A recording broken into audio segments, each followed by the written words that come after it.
Happy to be of service as ever. Welcome to part 2 of Britain's first railway murder. So, the police had shown John Death Muller's photograph, and he'd confirmed that that was the guy that he'd reported to them about. For Scotland Yard, that was enough for them to apply for an arrest warrant, and one was duly issued. But alas, Franz Muller had already left the country.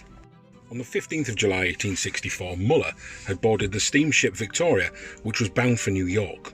Undeterred by this, Inspector Tanner went to his superiors at Scotland Yard and obtained permission to travel to New York in an attempt to continue the pursuit of Muller.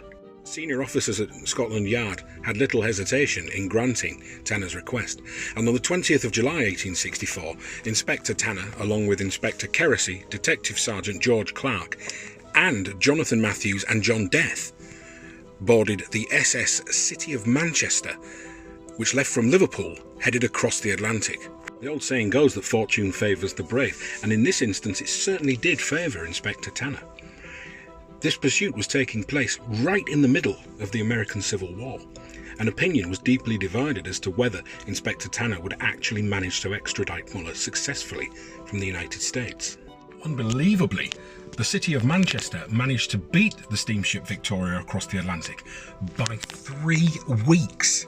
Those 3 weeks head start were very useful for Tanner.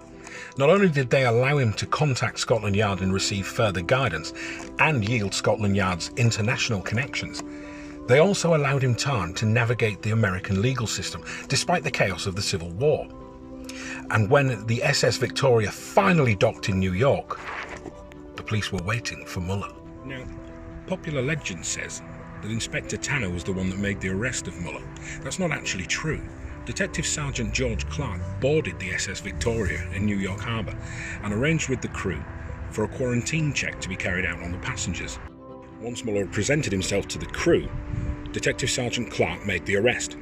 They then went and searched Muller's cabin, where they found a gold watch chain belonging to Thomas Briggs and also his silk top hat.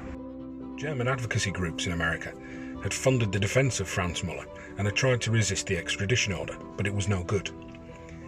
Inspector Tanner and his colleagues set sail for England as soon as they could, and on the 1st of September they arrived in a crowded Liverpool dock aboard the SS Etna. Public interest in this case was massive. It's all anyone was talking about, but it happened against a backdrop of anti-German sentiment, and some people were worried that Franz Muller would not get a fair trial. Despite of all these worries, he went on trial at London's Old Bailey on the 27th of October 1864.